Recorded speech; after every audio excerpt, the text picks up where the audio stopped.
Baie welkom by nog 'n episode van Woensdag Woord. Dit is 'n middel van die week stil word geleentheid waar ons so vir 'n paar oomblikke net die vinnige pas stadiger maak en fokus op die Here. Ek is seker die sportliefhebbers onder ons is almal vertroud met die kyk weer tegnologie.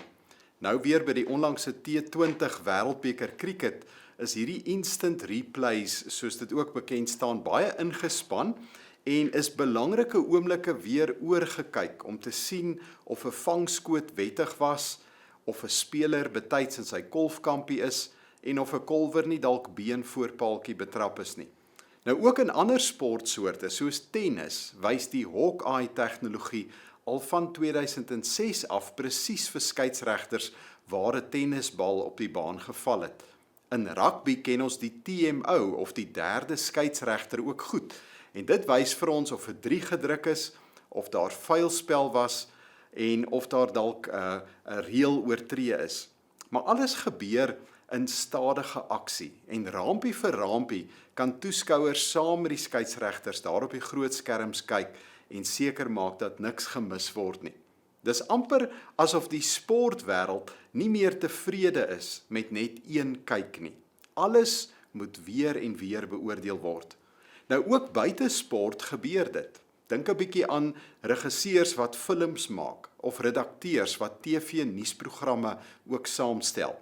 Filmskote en beeldmateriaal kan herhaaldelik teruggespeel en geredigeer word voordat dit uiteindelik uitgesaai word. So elke stukkie detail word nagegaan.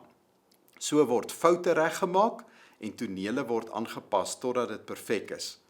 Maar ons weet dat die gewone lewe nie so werk nie. Die alledaagse lewe gee nie vir jou en my 'n kyk weer opsie om alles wat ons gesê en gedoen het weer oor te kyk nie. Ons het ook nie 'n doen oor knoppie tot ons beskikking vir daardie oorhaastige reaksies of die verkeerde keuses wat ons maak en om dit om te keer nie. Wat gedoen is gedoen. En dit geld veral ook vir ons woorde.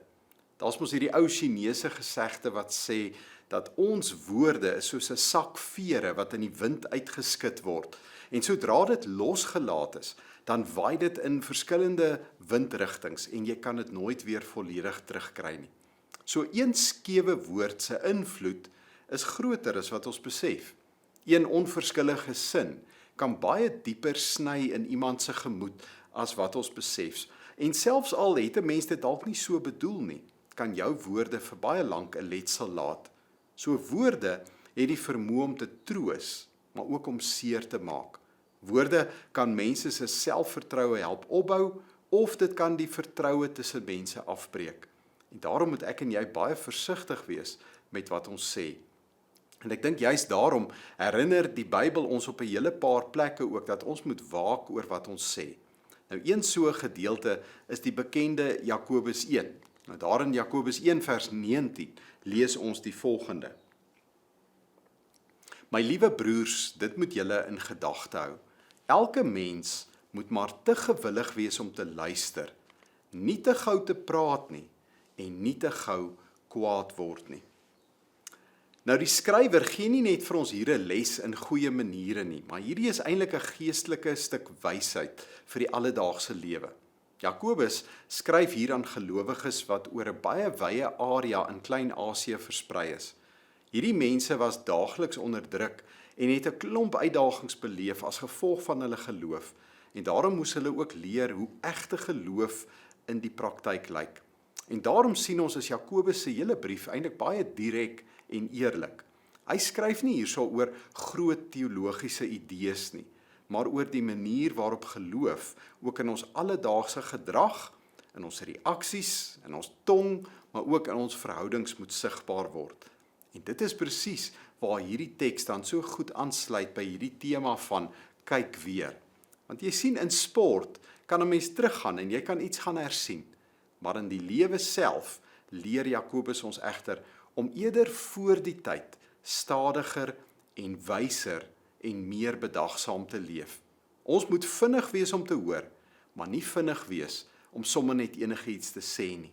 Ons moenie leef asof daar maar net altyd nog 'n kans gaan wees om die skade wat ons dalk doen te herstel nie. Die Here roep vir jou en my om reeds voor die tyd met wysheid op te tree, nog voordat jy iets sê.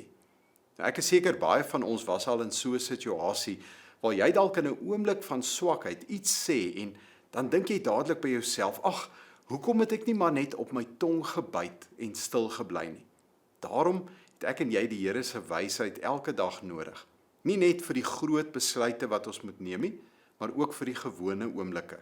Hoe ons praat, hoe ons reageer, hoe ons mense behandel, maar ook hoe ons optree wanneer niemand kyk nie. Want jy sien, dis juis in daardie gewone oomblikke waar ons karakter getoets word. Nie net in die groot krisisse van die lewe nie, maar in die klein oomblikke, daar waar ons geïrriteerd is, daar waar ons teleurstelling beleef, daar waar ons moeg is en waar daar baie keer misverstande is. Wanneer ons seer gekry het, is dit so maklik om iets verkeerd te sê en dadelik te reageer. Iets waaroor jy dalk later baie spyt is. En dit gebeur oral. Dit gebeur by ons huise, dit gebeur by die werk, ook in vriendekringe en selfs met daardie mense wat ons skaars ken.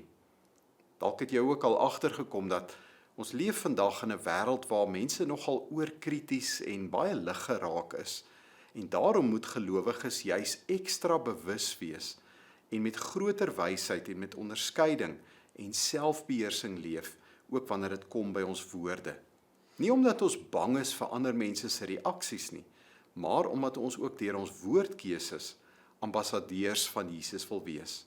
En daarom moet ek en jy ook onthou dat elke dag, elke geleentheid saak maak. Die lewe gee nie vir jou en my eindelose tweede kanse om dinge te doen en te herstel nie. Ons leef hier en nou. Ons leef voor die Here, maar ons leef ook saam en tussen ander mense. En daarom moet ons bid vir sagter harte, vir beheerste tonge en vir die bereidheid om te doen wat reg is wanneer die geleentheid hom voordoen. Hoeveel geleenthede glip nie net by ons verby en dan dink ons maar, ag, daar sal mos later nog 'n geleentheid wees nie. Ek sal later jammer sê, of ek sal later help. Ek sal later daardie persoon bemoedig, of dalk ek sal later doen wat ek nou weet wat reg is. Maar baie kere is later een van die grootste misleidings in hierdie lewe. Want om in die oomblik te leef is belangriker as om uit te stel. Daardie persoon wat voor jou staan, is nie toevallig daar nie. En daarom moet ek en jy leer om gehoorsaam te wees terwyl die deur nog oop is, om uit te reik en te dien waar iemand in die nood is, en om die waarheid in liefde te praat terwyl harte nog daarvoor ontvanklik is. So kom ons vertrou die Here nuut om ook binne die gewone tempo van elke dag ons ook te help om reg te leef. Kom ons hanteer elke ontmoeting, elke woord, elke daad ook as iets heiligs wat aan hom behoort. En kom ons bly bewus dat ons meeste van die tyd net een kans gaan kry om die regte ding te doen of te sê, en dan gryp ons daardie kans ook met albei hande aan. Amen. Kom ons bid saam. Here, gee vir ons vandag genoeg wysheid om reg te praat, maar ook reg te doen. Bewaar ons tonge van daardie haastige en onsensitiewe woorde en help ons om ander so te behandel soos wat ons graag behandel wil word. Met deernis, maar ook met respek en met waardigheid. Help ons om elke geleentheid raak te sien wat U vir ons gee, sodat ons sal goed doen en U so ook sal eer. Dankie Here. Amen.